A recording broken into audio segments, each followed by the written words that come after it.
Hello everyone, welcome to our YouTube channel the rusty science.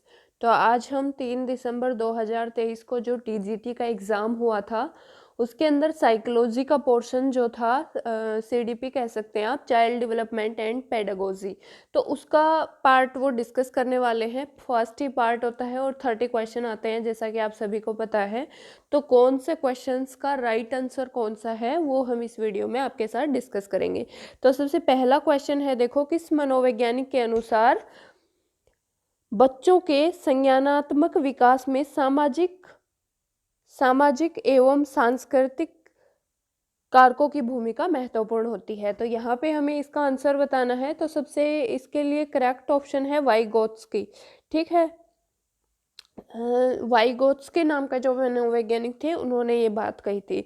Second question क्या है, देखो, दृष्टि बाधित विद्यार्थियों के लिए कौन सी शिक्षण सहायक सामग्री उपयोगी नहीं है। तो इसमें से दृष्टि बाधित जो बच्चे हैं उनके लिए कौन सी शिक्षण सामग्री जो है वो सहायक नहीं है। तो इसके लिए राइट ऑप्शन होगा ऑप्शन नंबर 3, फिल्म स्ट्रिप जो है इसके लिए राइट आंसर है। आगे देखें क्वेश्चन नंबर 3, वह शिक्षा जो कि करके सीखने को बढ़ावा देती है और सीखने के लिए विद्यार्थियों को उनके वातावरण के साथ अंतःक्रिया सुनिश्चित करती है, वह क्या कहलाती है।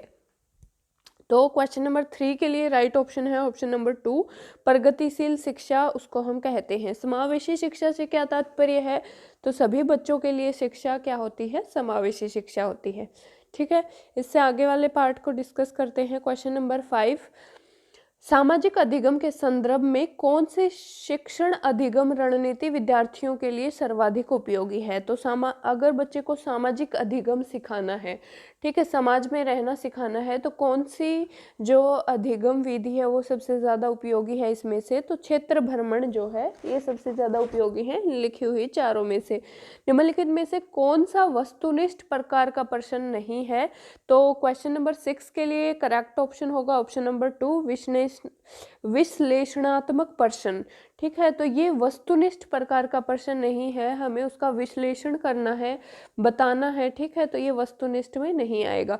आगे देखें क्वेश्चन नंबर 7, धीमी गति के अधिगमकर्ता के लिए कौन सा शैक्षिक हस्तक्षेप उपयुक्त नहीं है। तो धीमी गति के अधिगमकर्ता के लिए त्वरण जो है ये उपयुक्त शैक्षिक कौन सा शैक्षिक हस्तक्षेप उपयुक्त नहीं है। तो इसके लिए एक्सेलरेशन जो है ये इसका करेक्ट ऑप्शन आएगा। आगे देखें क्वेश्चन नंबर 8, जब एक बच्चे के द्वारा सीखा जाता है जाने वाला पाठ लंबा और कठिन हो जाता है तो उसकी समझ की ज़रूरत भी अधिक हो जाती है, तो उसे सीखने के लिए कौन सी विधि उपयुक्त होगी। तो क्वेश्चन नंबर 8 के लिए करेक्ट ऑप्शन है विराम विधि, ऑप्शन नंबर 1। ठीक है, इससे आगे वाले पार्ट को हम डिस्कस करते हैं। अभी क्वेश्चन नंबर 17 है, लेकिन हम इसमें पीडीएफ के अकॉर्डिंग क्वेश्चंस को कर रहे हैं। आगे वाले क्वेश्चंस को भी हम डिस्कस करेंगे। 30 के 30 क्वेश्चन इस वीडियो में आपको मिलेंगे। तो क्वेश्चन नंबर 17 क्या है, उपयोग का नियम अनुपयोग का नियम थॉर्नडाइक के अधिगम सिद्धांत के अनुसार किस सीखने के नियम से संबंधित है। तो इसके लिए करेक्ट ऑप्शन है प्रभाव के नियम। ठीक है, निम्नलिखित में से कौन सी विशेषता पियाजे के द्वारा प्रतिपादित संज्ञानात्मक विकास सिद्धांत की मूर्त सक्रियात्मक अवस्था से संबंधित नहीं है। तो इसके लिए करेक्ट ऑप्शन है ऑप्शन नंबर 3, जीववाद। क्वेश्चन नंबर 19, अधिगम निर्योग्य बच्चों के लिए कौन सा शिक्षण सूत्र लाभप्रद नहीं होगा। तो 19 के लिए करेक्ट ऑप्शन है ऑप्शन नंबर 2, अमूर्त से मूर्त। ठीक है, क्योंकि मूर्त से अमूर्त होता है। ठीक है, अमूर्त से मूर्त जो है वो बच्चों के लिए शिक्षण सूत्र लाभप्रद नहीं होगा। क्वेश्चन नंबर 20, कोलबर्ग के नैतिक विकास के सिद्धांत की कौन सी अवस्थाएं पारंपरिक नैतिकता के स्तर से संबंधित नहीं है। तो क्वेश्चन नंबर 20 के लिए जो करेक्ट ऑप्शन होगा वो होगा इसके लिए 3 ऑप्शन, मतलब ए और डी जो दोनों ही ये हैं, इसके अंदर क्या है, ए और डी दोनों ही क्या है इसमें इनकरेक्ट है। व्यक्तिवाद एवं विनिमय और सामाजिक अनुबंध और व्यक्तिगत अधिकार ये जो दोनों ही हैं ये इसमें क्या है, इनकरेक्ट है। आगे देखेंगे नेक्स्ट क्वेश्चन कौन सा आता है, क्वेश्चन नंबर 13, गैने के अनुसार एक शिक्षक के द्वारा विद्यार्थियों को किस उच्चतम स्तर के अधिगम तक ले जाने के प्रयास करने चाहिए। तो क्वेश्चन नंबर 13 के लिए जो करेक्ट ऑप्शन होगा वो होगा ऑप्शन नंबर 2 समस्या समाधान अधिगम।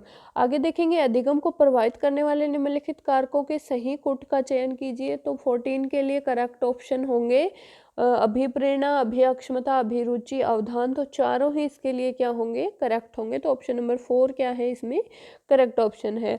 निम्नलिखित में से कौन सी किशोर अवस्था में सामाजिक विकास की एक सामान्य विशेषता नहीं है। किशोर अवस्था में कौन सी सामाजिक अवस्था नहीं है, तो देखो माता पिता के साथ सामंजस्यपूर्ण संबंध, नया सामाजिक समूहन, पहचान की खोज और वीर पूजा। तो ये नीचे वाले तीनों होते हैं किशोर अवस्था में, लेकिन माता पिता के साथ सामंजस्यपूर्ण संबंध नहीं होते। तो ये इसके लिए क्या होगा, करेक्ट ऑप्शन होगा। आगे देखेंगे क्वेश्चन नंबर 9, किशोर अवस्था में स्वीकृत सामाजिक व्यवहार पैटर्न के लिए सही कूट का चयन कीजिए। तो क्वेश्चन नंबर 9 के लिए जो करेक्ट ऑप्शन होगा वो होगा ऑप्शन नंबर 1। ठीक है, ए और बी दोनों। तो ए और बी जो है दोनों ही इसके क्या है, करेक्ट ऑप्शन है। नेतृत्व कुशलता और इसके अलावा है प्रानुभूति। ठीक है, तो ऑप्शन नंबर 1 जो है इसके लिए क्या होगा, करेक्ट ऑप्शन होगा। निम्नलिखित में से कौन सा युग्म अभिप्रेरणा के सिद्धांतों एवं उनके प्रतिपादकों के संबंध में सही नहीं है।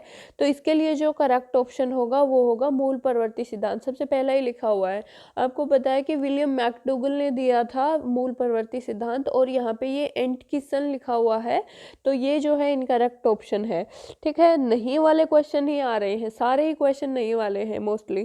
ठीक है, निम्नलिखित में से कौन सा बुद्धि का एक क्रियात्मक परीक्षण नहीं है। तो 11 के लिए जो करेक्ट ऑप्शन होगा ऑप्शन नंबर 1 कोलको का ब्लॉक डिजाइन परीक्षण। ये जो है ये बुद्धि का एक क्रियात्मक परीक्षण नहीं है। आगे देखें क्वेश्चन नंबर 12, निम्न में से कौन सा विकास का एक सिद्धांत नहीं है। तो इसमें से विकास का सिद्धांत कौन सा नहीं है, क्वेश्चन नंबर 12 के लिए करेक्ट ऑप्शन होगा ऑप्शन नंबर 3। ठीक है, ऑप्शन नंबर 3 विकास रैखिक पथ का अनुसरण करता है। तो ये इसके लिए क्या है, करेक्ट ऑप्शन है।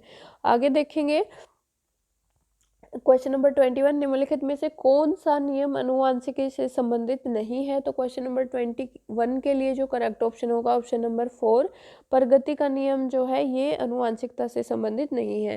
क्वेश्चन नंबर 22, निम्नलिखित में से कौन सा कारक शिक्षण अधिगम प्रक्रिया को प्रभावित नहीं करता है। तो 22 के लिए करेक्ट ऑप्शन है ऑप्शन नंबर 1 शिक्षक का शारीरिक रूप। क्वेश्चन नंबर 23, पियाजे के नैतिक विकास सिद्धांत के अनुसार किशोर अवस्था क्या है। तो इसके लिए करेक्ट ऑप्शन है ऑप्शन नंबर 4 स्वायत्त नैतिकता की अवस्था। आगे देखें क्वेश्चन नंबर 24, व्यक्तित्व भिन्नताओं के संदर्भ में कौन सा कथन सही नहीं है।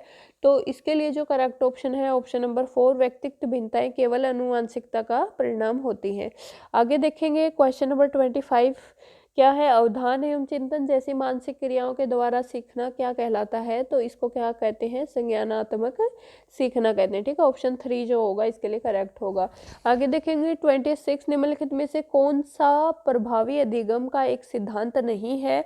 तो 26 के लिए करेक्ट ऑप्शन होगा ऑप्शन नंबर 3 निष्क्रिय उपस्थिति। अगर वो प्रॉपर रूप से उपस्थित ही नहीं है, वहाँ पे पैसिव वो वहाँ पे अटेंड कर रहा है क्लास को, तो वो क्या होगी, उसके अधिगम को का एक सिद्धांत नहीं है ये। ठीक है, सतत एवं व्यापक मूल्यांकन का सही अर्थ क्या होता है। तो 27 के लिए करेक्ट ऑप्शन है ऑप्शन नंबर 2, मतलब बी और सी जो है ये इसके क्या है, दोनों ही सही अर्थ है। उपयुक्त अंतराल के बाद निरंतर परीक्षाएं लेना और शैक्षिक तथा सह शैक्षिक दोनों पक्षों का मूल्यांकन करना। ठीक है, आगे देखेंगे क्वेश्चन नंबर 28, एक अधिगम कठिनाई जो कि बच्चों के लिए वर्णों और शब्दों में अंतर करने की समस्या उत्पन्न करती है। तो उसको हम क्या कहते हैं, वर्णों और शब्दों में अंतर करने की समस्या उत्पन्न करती है, तो उसको हम क्या बोलते हैं, डिसलेक्सिया बोलते हैं। ठीक है, एक तरीके से पठन अक्षमता हो गई है।